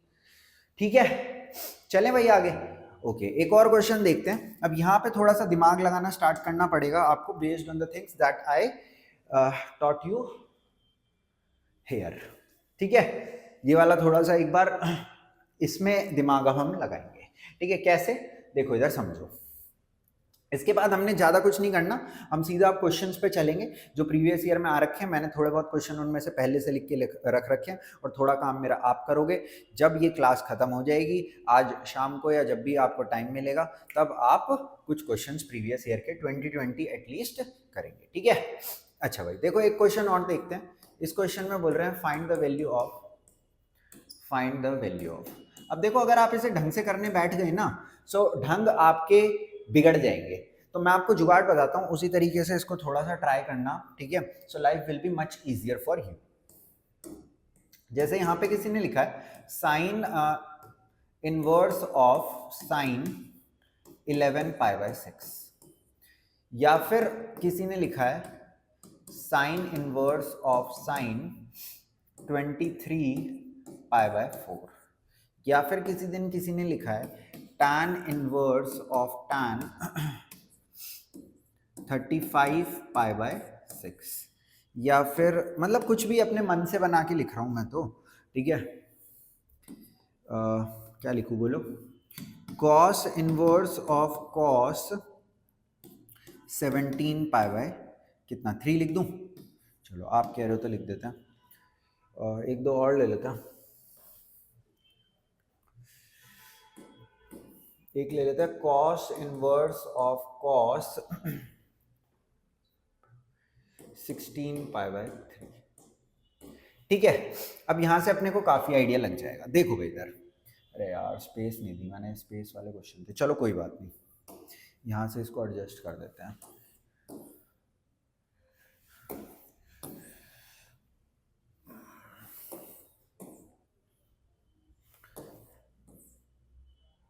देखो भाई इधर अब समझो देखो सबसे पहले आप क्या समझोगे, सबसे पहले आप ये समझो कि 11 पाई बाय 6 लिखा है, यहाँ पे क्या लिखा हुआ है 11 पाई बाय 6। तो पहले मैंने आपको क्या बताया था, 6 की टेबल में देखो 11 के सबसे नजदीक क्या है, तो आप कहोगे सर 12 है, तो ये कितना हो गया 12 पाई प्लस पाई बाय 6 है ना, तो ये कितना हो जाएगा 2 पाई माइनस पाई बाय 6 अगर मैं स्प्लिट करूंगा। आप कहोगे sir 2 pi minus pi by 6, इसको तो हम जानते हैं, 2 पाई यहाँ पे और माइनस पाई बाय 6 यानी कि क्लॉकवाइज इस क्वाड्रेंट में। देखो तो आपको क्या करना है, सबसे पहले तो इस छोटू थीटा को पकड़ना है। छोटू थीटा कौन सा, पाई बाय 6 हो गया, इतनी बात आ गई आपके समझ में, इतना कर लोगे, शाबाश। अब आपको ये देखना है किस क्वाड्रेंट में है, इस क्वाड्रेंट में साइन पॉजिटिव होता था या नेगेटिव, नेगेटिव होता था, ठीक है। तो अगर नेगेटिव है तो देखो मैंने आपको बता रखा है कि अगर नेगेटिव है तो आपको आंसर क्या देना है, माइनस थीटा दे देना है सिंपली। तो इसका आंसर कितना आ गया, माइनस पाई बाय 6 इसका आंसर है। ऑफ कोर्स ये सब कहानी पेपर में मत करना, डायरेक्ट यहाँ पे आप क्या लिखना, माइनस ऑफ पाई बाय 6, ठीक है। या फिर आप इसको यहाँ पे अंदर अंदर इंसर्ट करके देन फिर जब माइनस पाई बाय 6 आ जाएगा देन आप इसको कैंसिल कर सकते हैं। आगे बात समझ में या नहीं आगे बात समझ में। अगर तो उस क्वाड्रेंट में जो हमारा एंगल है वो पॉजिटिव आ जाता तो थीटा, और अगर नेगेटिव आ जाता तो साइन इनवर्स, कॉसेक इनवर्स और टैन इनवर्स के केस में माइनस थीटा, और cot inverse, cosec inverse, sorry cot inverse, cos inverse और सेक इनवर्स के केस के अंदर पाई माइनस थीटा, जैसा मैंने यहाँ पे बताया था। अगर तो पॉजिटिव है तो थीटा, नेगेटिव है तो माइनस थीटा इन तीनों के लिए और पाई माइनस थीटा इन तीनों के लिए। क्यों, क्योंकि इसके अंदर हमें फोर्थ क्वाड्रेंट में जाना है और इसके अंदर हमें किस क्वाड्रेंट में जाना है, सेकंड क्वाड्रेंट में जाना है, ठीक है। Okay fine. अब देखो ऐसे ही इसके अंदर भी हम करेंगे 23 पाई बाय 4। आप कहोगे सर 4 की टेबल में सबसे नजदीक है 24, सो 24 pi minus pi by 4 that is 6 pi minus pi by 4। ये तो सेम ही हो गया, मतलब डिट्टो कॉपी क्वेश्चन हो गया बिल्कुल, क्योंकि 6 पाई कहाँ होगा, इवन मल्टीपल ऑफ पाई यहाँ पे होगा, और माइनस पाई बाय 4 इस क्वाड्रेंट में आ गया। सो आप आंसर क्या दे दोगे, माइनस थीटा, क्योंकि छोटू थीटा हमारे पकड़ में आ गया था क्या, पाई बाय 4। हमने सिंपली क्या कहना है, माइनस थीटा कह देना है, क्योंकि साइन के केस में क्या हो जाता है, माइनस हो जाती है थीटा। अगर इनपुट क्या जा रहा हो उसमें नेगेटिव जा रहा हो, पॉजिटिव जा रहा हो तो कोई दिक्कत नहीं थी, डायरेक्ट थीटा आ जाता, ठीक है। अच्छा भाई इसके केस में देखते हैं। अच्छा यहाँ पे 6 की टेबल में सबसे नजदीक क्या है, 36, तो ये क्या होगा 36 पाई माइनस पाई बाय 6, जिसको हम क्या लिख सकते हैं, थोड़ा छोटा कर देते हैं इसको, जिसको हम क्या लिख सकते हैं 6 पाई माइनस पाई बाय 6 ऐसे लिख सकते हैं। 6 पाई अगेन यहाँ पे तो सब क्या सिमिलर से बना दिए मैंने, 6 पाई और क्लॉकवाइज यहाँ पे आ रहा है, तो इस क्वाड्रेंट में टैन पॉजिटिव है नेगेटिव है, नेगेटिव है, तो आप आंसर क्या देंगे, माइनस थीटा। आई होप बात समझ में आ गई होगी, क्लियर है। अगर इस क्वाड्रेंट में ये पॉजिटिव रहता टैन तो हमारा आता आंसर पाई बाय 6, पर इस क्वाड्रेंट में टैन क्या है, नेगेटिव है, तो आंसर क्या आ गया, माइनस पाई बाय 6 आ गया। आगे बात समझ में या नहीं आगे बात समझ में, मक्खी इरिटेट कर रही है, इसके रैप्टे भर दूंगा, चलो कोई बात नहीं, इसको इसके रैप्टे नहीं भरेंगे अभी, ठीक है, इसको माफी दे देते हैं, ठीक है। तो 17 पाई बाय 3, तो 3 की टेबल में सबसे नजदीक, अबे यार ये सारे मैंने एक जैसे बना दिए क्या, 18 पाई माइनस पाई बाय 3, तो कितना हो गया 6 पाई माइनस पाई बाय 3 हो गया, है ना। सो 6, अब देखो ये यहाँ पे है, ये यहाँ पे अपना, ठीक है। अब -π/3 यानी कि क्लॉकवाइज मूव करेगा, पर cos इस क्वाड्रेंट में क्या होता है, पॉजिटिव होता है, तो आंसर क्या आएगा, थीटा। छोटू थीटा तो पकड़ में आ ही गया था, अगर नेगेटिव होता तो हम लिख देते पाई माइनस थीटा कॉस इनवर्स के केस में जैसे हम लिखते हैं, पर यहाँ पे क्या है, इस क्वाड्रेंट में कॉस पॉजिटिव है तो हमने डायरेक्टली क्या लिख दिया, थीटा लिख दिया। ठीक है, अच्छा यहाँ पे देखते हैं ये क्या है, 16π/3। सो 3 की टेबल में सबसे नजदीक क्या है, 15, तो 15π + π/3। सो ये किसके इक्वल हुआ, 5π + π/3 के इक्वल हुआ। आई होप आ गया होगा समझ में। 5π यहाँ पे and we need to go, यहाँ पे ये पॉजिटिव है तो इसका मतलब एंटी क्लॉकवाइज, घड़ी ऐसे जाती है तो हमें उल्टा जाना है घड़ी की दिशा में। ठीक है, तो इस क्वाड्रेंट में क्या आ जाएगा, जो हमारा कॉस है इस क्वाड्रेंट में नेगेटिव होता है, छोटू थीटा हमारी पकड़ में आ ही रखा है। ठीक है, अगर नेगेटिव है तो हम आंसर क्या देंगे, पाई माइनस थीटा। आगे बात समझ में, ये काफी इंपॉर्टेंट क्वेश्चन है, ऐसा क्वेश्चन हो नहीं सकता आपको पेपर में ना दिखे, हो नहीं सकता है बात, ये पेपर में ना दिखे आपको, 3000% ये पेपर में दिखेगा ही दिखेगा। ये दिखेगा नहीं तो इसके भाई बंद दिखेंगे। ठीक है, क्लियर है भाई, ये पूरा सारे बच्चों को क्लियर है ना, ये ओके रिपोर्ट है, ओके शाबाश। अच्छा भाई, अब कुछ क्वेश्चंस पे चल लेते हैं, पर कुछ क्वेश्चन समझने से पहले एक तो इम्पोर्टेंट हम क्या बोल सकते हैं, आइडेंटिटीज बोल सकते हैं इन्हें। ठीक है, वो सब देखने की कोशिश करते हैं। ठीक है, सो ज्यादा नहीं है, बस 2-3 आइडेंटिटी बताऊंगा। सबसे पहली आइडेंटिटी है कि sign inverse x plus cos inverse x किसके इक्वल होता है, π/2 के इक्वल होता है। मतलब कि यहाँ पे दोनों जगह क्या चीज रहनी चाहिए, सेम चीज रहनी चाहिए।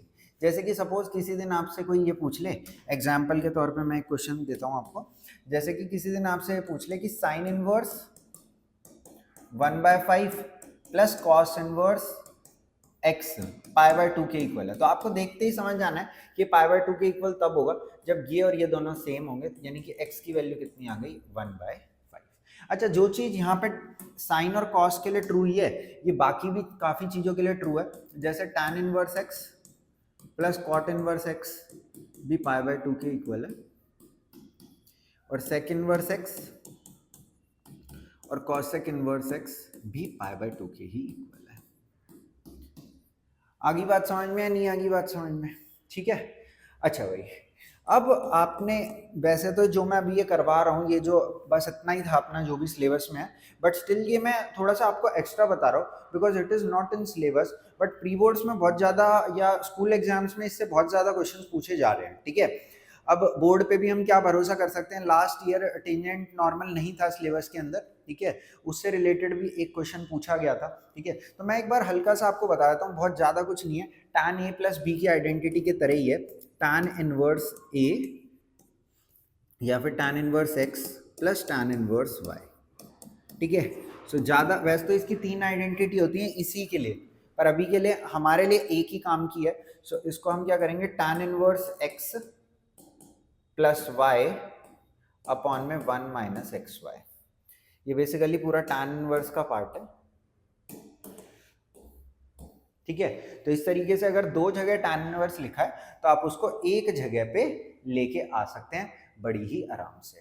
ठीक है, इसी का एक भाई और लिख लो कि अगर किसी दिन tan इनवर्स 2x लिखा है, सॉरी 2 tan इनवर्स x लिखा है, तो ये किसके इक्वल होगा, tan इनवर्स 2x अपॉन में 1 माइनस एक्स स्क्वायर। ठीक है, इसी का भाई है, आप ऐसा सोच लो y की जगह भी x लिख दिया, तो tan inverse x plus tan inverse x, 2 tan inverse x हो गया, यहाँ पे x प्लस y है तो मतलब इधर भी x लिखोगे तो 2x हो गया, यहाँ भी x लिखोगे तो x स्क्वायर हो गया। आई होप इतनी सारी ये जो भी बातें मैंने आपको यहाँ पर समझाई आपको समझ में आ गई होंगी। हर चीज से रिलेटेड मैंने फॉर्मूले क्वेश्चन यहाँ पर डाले हैं। ठीक है, एक बार अब इन क्वेश्चंस को देखने की हम कोशिश करते हैं। ठीक है, चलें, शाबाश, वेरी गुड, बेसिक पूरा समझ लिया है। अब बिल्कुल फास्ट स्पीड में 20 मिनट में 8-10 क्वेश्चन करते हैं। ठीक है, बहुत सारे क्वेश्चन तो मैंने साथ साथ ही आपके साथ डिस्कस कर लिए। ठीक है, देखें क्या क्या पढ़ा है आज की क्लास में। सबसे पहले हमने पढ़ा कि फंक्शन क्या होता है, फिर इनवर्स का क्या होता है और कैसे फिजिबल होता है, डोमेन रेंज का मीनिंग पढ़ा। अच्छा, फिर इनवर्स को लिखते कैसे हैं ये समझा। ठीक है, और यहाँ पे एक प्रॉब्लम हो गई थी। ठीक है, क्या प्रॉब्लम हो गई थी कि एक इनपुट के मल्टीपल आउटपुट आने लग गए थे, है ना, तो फिर ये फंक्शन ही ना बचता। और इस प्रॉब्लम का सॉल्यूशन हमने कैसे निकाला, इस तरीके से रेंजेस को स्पेसिफाई करके, ठीक है। तो यहाँ पे हमने डोमेन और रेंज देखी क्या क्या होती है इन फंक्शंस की, पर उससे पहले यहाँ पे थोड़ी सी 11th की रिवीजन कर दी थी हमने, है ना। अच्छे से ये 11th की रिवीजन यहाँ पर हमारी हो गई, ठीक है। इसके बाद मेन, बिल्कुल मेन, सबसे most important part of this class till now, कि अगर पॉजिटिव है तो डायरेक्टली थीटा, नेगेटिव है तो सी द केस, ठीक है। जो भी केस है उसके अकॉर्डिंग एडजस्ट करो। और ये 3 क्वेश्चन, तीनों ही मोस्ट इंपॉर्टेंट, ठीक है। और ये थोड़े से फॉर्मूलाज, ठीक है। So let's start guys. अब स्टार्ट कर लेते हैं एक बार, एक एक करके सारे क्वेश्चंस को करने की कोशिश करते हैं, ठीक है। अच्छा भाई, यहाँ पर ये शो दैट का कुछ क्वेश्चन दिया गया, ऑर्डर मैटर नहीं करता, मेरे को सारे ही क्वेश्चन कराने, तो उसमें कोई ज़्यादा दिक्कत की बात नहीं है। देखो भाई, तो यहाँ पे आपको इसको 2 साइन इनवर्स x के इक्वल प्रूव करना है। तो इस तरीके के क्वेश्चन में करना आपको क्या होता है, बेसिकली यहाँ पे आपको साइन बनाने की कोशिश करनी है, ताकि ये साइन इनवर्स और वो साइन क्या होए, कैंसिल हो जाए, और जो आपके पास बचे वो कुछ इसी का ही पार्ट हो, ठीक है। तो यहाँ पर मैं x की जगह कुछ लेट करूंगा, let x is equals to sine theta. Sir sine theta ही क्यों कर रहे हो, कॉस थीटा से आंसर नहीं निकलेगा क्या? देखो ये क्वेश्चन सबसे पहली बात यह है कि ढंग से लिखा ही नहीं है, पर जैसा बोर्ड में आया था मैंने एग्जैक्टली वैसा ही लिख दिया है, ठीक है। अब क्वेश्चन के अकॉर्डिंग, क्योंकि फाइनल आंसर में मैं साइन इनवर्स x चाहिए, इसलिए मैंने यहाँ पे इसे साइन थीटा मानने की कोशिश करी है। अब देखो मैं सॉल्व करूंगा तो आपको समझ में आएगा। यहाँ क्या हुआ, साइन इनवर्स, ये 2 साइन थीटा, और यहाँ पे 1 माइनस साइन स्क्वायर थीटा, है ना। 1 माइनस साइन स्क्वायर थीटा आपको, अच्छा सर ये क्वेश्चन ठीक से नहीं लिखा क्यों बोल रहे हो भाई, इसके अंदर बेसिकली इन्हें बताना चाहिए था कि x कहाँ से कहाँ तक है, 0 से π/4 है या π/4 से π/2 है, तो फिर इसका ये अच्छे से आंसर निकल पाता, ठीक है। अच्छा यहाँ पर ये किसकी इक्वल हो जाएगा, कॉस स्क्वायर थीटा के, जिसका रूट कॉस थीटा होता है। 2 साइन थीटा कॉस थीटा आएगा, सारे बच्चे समझते हैं साइन 2 थीटा की आइडेंटिटी है। अब साइन इनवर्स और साइन एडजस्ट हो जाएगा, ये 2 थीटा बचेगा। अब यहाँ से देखो कि अगर तो x साइन थीटा के इक्वल था, तो थीटा किसके इक्वल था, साइन इनवर्स x के, वही वैल्यू उठा के अब हम यहाँ रख देंगे। सो इतना सा ही प्रूव दैट पूछा था, ठीक है। तो ये हमारा क्या आ गया, इसका आंसर आ गया। काफ़ी आसान है, थोड़ी ट्रिगो की आइडेंटिटी लगती है कई बार इसके अंदर, ठीक है। अच्छा भाई ये देखते हैं क्या लिखा है, सॉरी लिखा है। अगेन यहाँ पे भी ट्रिग्नोमेट्री की ही आइडेंटिटी इस्तेमाल हो रही है, अब की बार थोड़ी सी हैवी वाली हो रही है, ठीक है। चलो कोई बात नहीं, हैवी आइडेंटिटी भी करनी है, पर उससे पहले इधर एक बार मैं बता देता हूँ यहाँ यूज क्या हो रहा है, ठीक है। देखो एक तरीका तो ये है कि इसमें 1 ऐड कर लो और 1 सब्ट्रैक्ट कर लो, उस तरीके से भी हो जाएगा, ठीक है। और दूसरा तरीका मैं आपको बता रहा हूँ, cos 2 थीटा की एक आइडेंटिटी है cos square theta minus sine square theta. इसका बेसिक मीनिंग ये रहता है कि जब आप लेफ्ट से राइट ट्रैवल कर रहे हैं तो एंगल क्या हो जाएगा, हाफ हो जाएगा, ठीक है। इसी तरीके से साइन 2 थीटा की भी एक आइडेंटिटी है, जिसका अभी अभी हमने इस्तेमाल किया था, जो कि इक्वल है 2 साइन थीटा कॉस थीटा की। ये जो भी क्वेश्चंस हैं सब 5 मार्कर या फिर आपके 3 मार्कर टाइप के अब क्वेश्चंस हम कर रहे हैं, ठीक है, क्योंकि इसके अंदर थोड़ी सी मेहनत का काम ज्यादा है, तो 5 मार्कर ये। अच्छा भाई देखो इन आइडेंटिटीज के अकॉर्डिंग इनको हम सॉल्व करते हैं। tan इनवर्स, अब यहाँ पे cos 2 थीटा तो नहीं है, सिर्फ cos थीटा है, तो इस तरफ एंगल जाके क्या होता है, आधा होता है। अगर यहाँ 2 थीटा था तो इधर कितना हुआ, थीटा हुआ। अगर यहाँ 4 थीटा होता तो इधर 2 थीटा हो जाता। यहाँ 4, अगर सपोज 10 थीटा होता तो इधर जाके 5 थीटा हो जाता है। ये बात समझ पा रहे हैं आप, नहीं समझ पा रहे? सो अगर x है तो इधर जाके क्या हो जाएगा, x/2 हो जाएगा। तो ये बेसिकली बन गया cos square x/2 minus sine square x/2 upon में।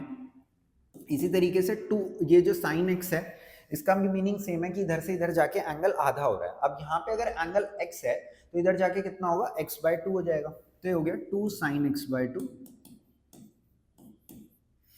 cos x/2। आई होप इतनी बात आपके दिमाग में घुस गई होगी अच्छे से, ठीक है, क्लियर है इतना।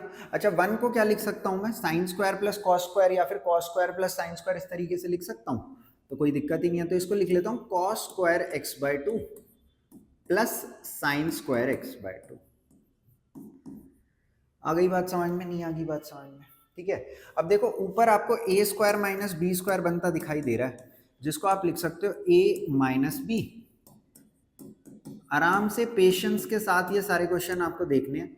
आप ऐसा मत सोचना कि सर ऐसा हम तो पेपर में सोच ही नहीं पाएंगे, ऑफ कोर्स आप नहीं सोच पाओगे, ठीक है, पर जो भी आएगा इससे मिलता जुलता ही आता है हमेशा, ठीक है। अभी मैं 4 क्वेश्चन और कराऊंगा जो कि बेस्ड ऑन दिस आइडेंटिटी ही होंगे, ठीक है। यही cos टू थीटा की, यही sin टू थीटा की लग रही होगी, ठीक है। ऐसे क्वेश्चन रिपीटेड पूछे जा रहे हैं, तो इनको आप एक दो बार देखोगे तो आप समझ जाओगे कि आपके पेपर में भी जो आया है कुछ डिफरेंट नहीं है।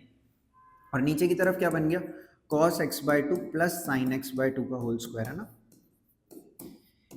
अब होल स्क्वायर से आप इसको कैंसिल कर सकते हैं आराम से, और आपके पास जो बचा है ये है tan inverse cos x/2 minus sine x/2 whole के अपॉन में cos x/2 plus sine x/2।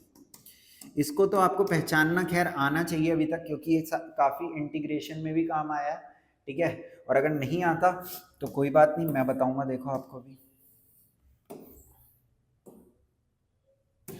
ठीक है। देखो भाई इधर, इसको इधर एडजस्ट कर दिया, मोस्ट इम्पॉर्टेंट चीज़ है, ठीक है। और भी कुछ इंपॉर्टेंट चीज़ है क्या, हाँ बिल्कुल है भाई, अभी बताता हूँ आपको। देखो यहाँ पे अगर आप cos से ऊपर नीचे डिवाइड कर दो तो cos बाय cos कितना होगा 1, ऐसा आपको बहुत बार करना पड़ेगा। sin बाय cos कितना होगा tan, cos बाय cos 1 और sin बाय cos 1। अब अगर आप इसको पहचान पा रहे हो जो अंदर लिखा है, ये tan π/4 माइनस x/2 की आइडेंटिटी है। कैसे सर, देखो मैं आपको बताता हूँ, 1 की जगह क्या tan π/4 लिख सकता हूँ, बिल्कुल लिख सकते हो, माइनस tan x/2। अभी मैं पूरा अच्छे से लिख के करा रहा हूँ, एक दो बार आप इसको करोगे तो आपको पता चल जाएगा कि क्या कार्यक्रम यहाँ पे चल रहा है। सर 1 की जगह tan π/4 नहीं लिखा, देखो जो tan a माइनस बी की आइडेंटिटी होती है उसमें होता है tan a minus tan b upon में 1 प्लस, यानी कि 1 तो होता ही है उसके अंदर, तो इसको चेंज करने की जरूरत नहीं है, tan a tan b। तो यहाँ पे मैंने tan π/4 इसके साथ में डाल दिया, इसकी वैल्यू 1 ही है, तो ये मत सोचना कि ऐसे कैसे डाल सकते हैं, 1 into anything is that thing. So tan inverse यहाँ पे क्या होगा, tan a माइनस बी। अब ये दोनों एडजस्ट हो जाएंगे और जो बच गया होगा यही आंसर होगा, हमेशा ही ऐसे होता है, ठीक है। अभी मैंने कौन सा क्वेश्चन ट्राई करा है, ठीक है, डायरेक्ट PYQ में से उठा के इसमें लिख दिया, सॉल्व करने लगा, अपने आप सॉल्व भी हो गया, समझ रहे हो नहीं समझ रहे हो, ठीक है। सो ये क्वेश्चन सब रिपीटेड टाइप है। आइडेंटिटीज जो कुछ आपको आनी चाहिए वो एक ये हो गई, ठीक है। एक इसी का मतलब वाइस वर्सा वाला टाइप है, इंटीग्रेशन में भी आपने काफी यूज किया होगा, 1 प्लस कॉस थीटा किसके इक्वल है, 2 cos स्क्वायर थीटा बाई 2, और 1 minus cos theta 2 sine square theta by 2, बहुत इंपॉर्टेंट है दोनों, ठीक है। अभी देखना यूज हो ही रही होंगी कहीं ना कहीं, हो गया ना, ये समझ में आ गया, चलें आगे। अच्छा, x की वैल्यू बतानी है अगर ये 1 के इक्वल है। देखो इसी से मिलता जुलता सवाल अभी हमने थोड़ी सी देर पहले किया था। आप कहोगे सर यहाँ पे तो इसको tan में कन्वर्ट, अगर थोड़ा बहुत किसी ने पढ़ रखा है तो वो इसको भी tan में कन्वर्ट करने बैठेगा, इसको भी tan में कन्वर्ट करने बैठेगा, और फिर tan inverse a tan inverse b की आइडेंटिटी लगाएगा, जो आंसर आएगा उसे साइन इनवर्स में कन्वर्ट करके कैंसिल करेगा। पर देखो इतना इसमें करना ही नहीं है क्योंकि ये 2 मार्कर है। Sine inverse 1/5 plus cos inverse x, इस साइन को उधर ले जाओ तो ये कितना होगा, साइन इनवर्स 1। इसका मीनिंग ये है कि साइन की वैल्यू 1 कब होती है, तो आप कहोगे सर π/2 पे होती है, और अगर साइन की वैल्यू 1 π/2 पे होती है तो ये तो कुछ जानी पहचानी सी इक्वेशन बन गई आपके लिए, ठीक है ना। Sine inverse x plus cos inverse x किसके इक्वल होता है, π/2, यानी कि ये दोनों क्या होने चाहिए, सेम होने चाहिए, यानी कि x की वैल्यू कितनी आ गई, 1/5। देखो ऐसा सा ये क्वेश्चन मैंने अभी आपको लास्ट में कराया था, देख रहे हो नहीं देख रहे, बस वहां पे π/2 मैंने डायरेक्ट दे दिया, इसके अंदर थोड़ा सा उन्होंने कैलकुलेट करके आपसे निकलवाया है, ठीक है, क्लियर है ये। अच्छा भाई, और चलो देखो इसमें क्या बोल रहे हैं, tan inverse 2 theta, sorry tan 2 theta भी बोल सकते हो इसे। देखो मैं दो तरीके से करके दिखाता हूं आपको। एक तरीका तो ये है कि आप यहाँ पे 2 tan इनवर्स x की आइडेंटिटी लगा लो, ठीक है, मेथड 1। देखो मैंने आपको बताया था 2 tan इनवर्स x जो है ये tan इनवर्स 2x अपॉन में 1 माइनस एक्स स्क्वायर के इक्वल है ना। तो देखो ये किसके इक्वल हो जाएगा, tan बाहर वाला तो एज इट इज रहेगा, अंदर वाला क्या बनेगा, tan इनवर्स 2x अपॉन में 1 माइनस एक्स स्क्वायर। समझे नहीं समझे? अब tan से tan इनवर्स कैंसिल कर दो तो 2/25 अपॉन में 2/5 अपॉन में 24/25। ठीक है, थोड़ा बहुत इसे एडजस्ट करके 5/12 आपका आंसर आ गया। समझे या नहीं समझे? इसको इससे काट दिया 12 पे, इसको इससे काट दिया 5 पे, सो 5/12 आंसर आ गया। ठीक है, अच्छा इधर देखो यार, ये मक्खी बहुत परेशान कर रही है आज।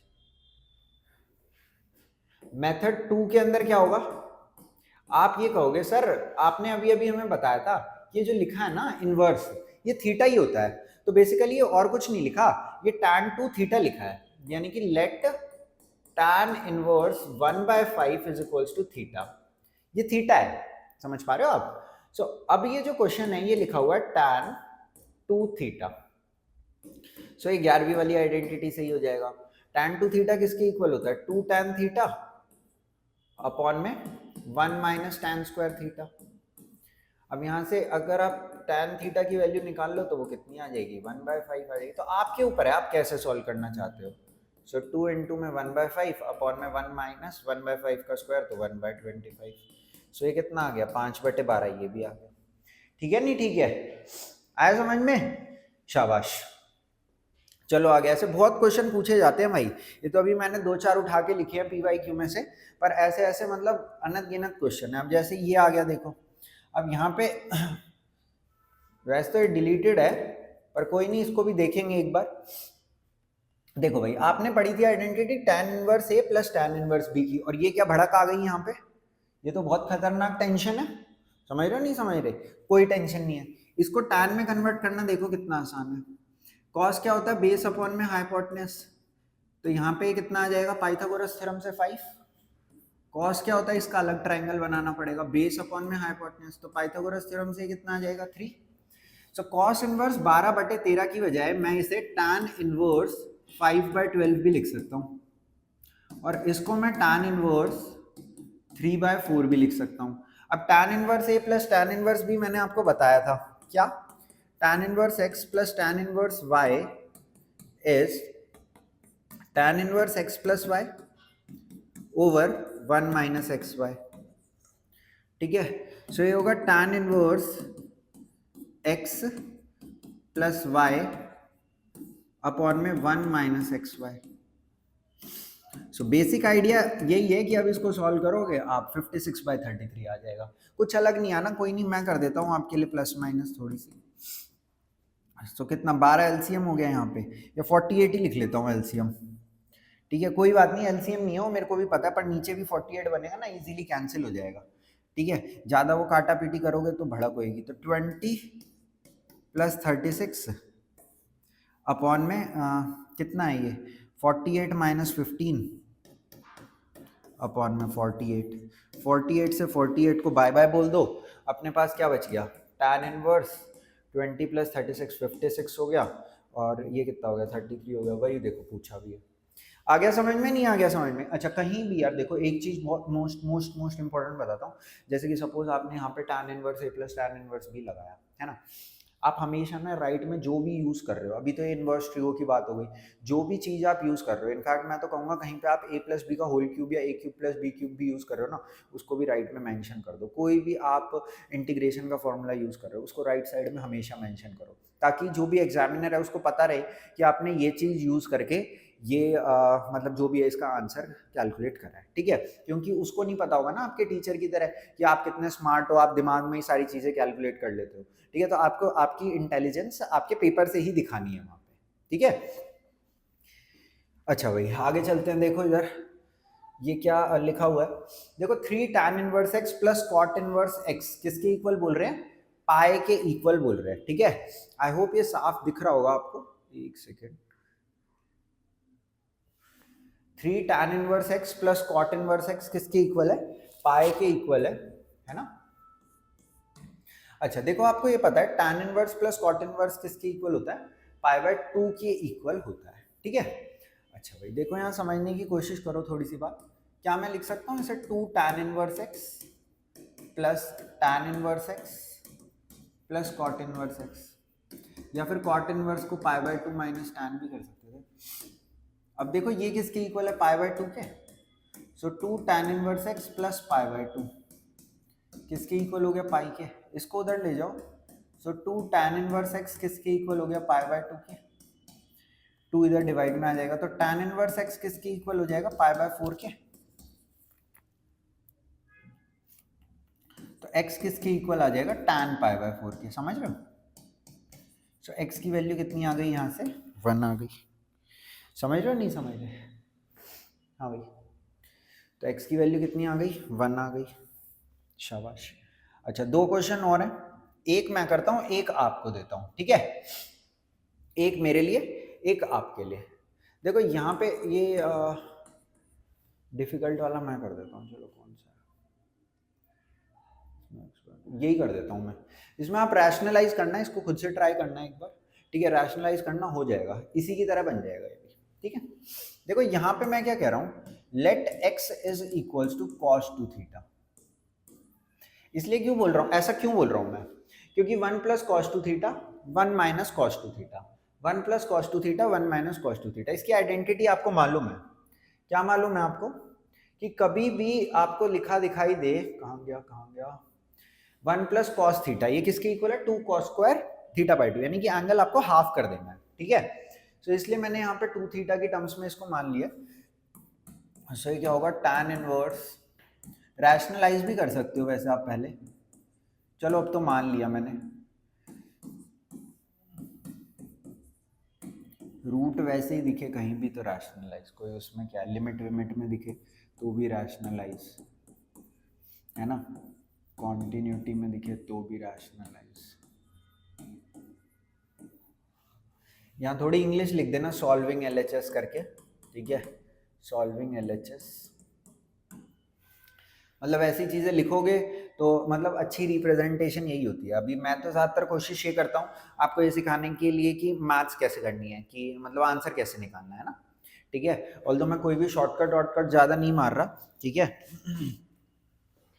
अच्छा भाई 1 प्लस कॉस टू थीटा किसके इक्वल है, 2 cos square theta by 2। 1 minus cos two theta, अच्छा सॉरी यहाँ पे एंगल आधा करना है तो थीटा हो जाएगा, 2 थीटा का आधा थीटा, ठीक है। यहाँ पे 2 साइन स्क्वायर थीटा अपॉन में 2 cos square theta minus 2 sine square theta, है ना। शाबाश। अब देखो रूट टू से रूट टू काट दिया कॉमन निकाल के, और ये स्क्वायर से रूट कट जाएगा, है ना। सो ये क्या हो गया, cos theta minus sine theta upon में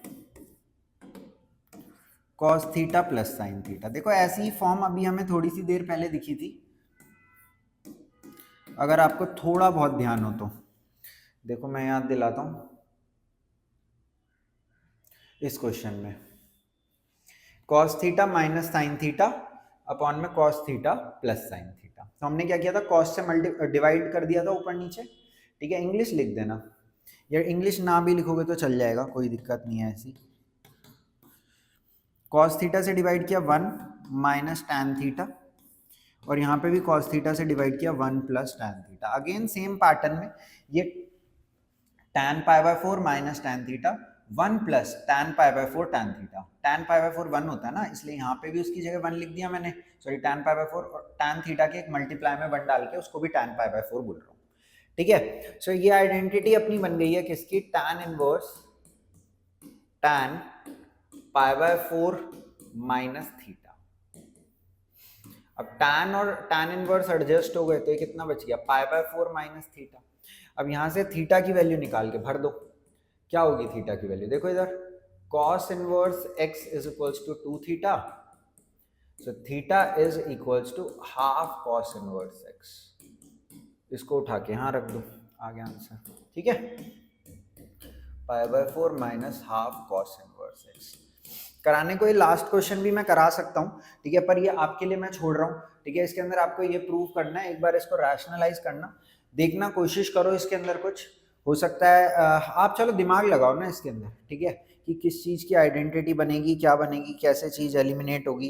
ये टैन पाई बाय 4 टाइप ही जो अभी करा था यही बनेगा या और कुछ बनेगा, ठीक है। ओके गाइस, सो आज हमने पूरा अच्छे से इनवर्स ट्री को पढ़ लिया है, ठीक है। एक बार आप इसको और देखना, और मोस्ट उससे भी ज्यादा इंपॉर्टेंट ये है कि इसके बाद आप कुछ क्वेश्चंस ट्राई करने हैं, ठीक है। एटलीस्ट 15-20 क्वेश्चंस करो, ठीक है, जिनमें से एटलीस्ट 5-6 प्रूव दैट टाइप के भी करना, ठीक है, क्योंकि वही हाफ हाफ हाफ बोल रहा हूँ, हाई वेटेज वाले होते हैं, ठीक है। और नेक्स्ट क्लास में मैं आपसे मिलता हूँ, होपफुली लीनियर प्रोग्रामिंग, वो तो थोड़ा छोटा सा है, या फिर रिलेशन फंक्शंस, इनमें से कोई चैप्टर में कवर कराने की आपको कोशिश करूंगा, ठीक है। इसके बाद एक सीरीज और लेके आएंगे जिसके अंदर हम प्रैक्टिस टाइप क्वेश्चन करेंगे और मोस्ट इंपॉर्टेंट क्वेश्चंस डिस्कस करेंगे जो कि एग्जाम में एक्सपेक्ट किए जा सकते हैं। अभी के लिए तो हम सीख रहे हैं, है ना, कि मैथ्स कैसे करते हैं, ठीक है। फिर हम थोड़ा सा एग्जाम प्रोस्पेक्टिव से ज़्यादा चीज़ों को देखना स्टार्ट कर देंगे, ठीक है। Okay guys, thank you for watching this video, और अपने दोस्तों के साथ इसको शेयर वेयर कर दो, ठीक है। और थैंक यू, बस बाय बाय टाटा।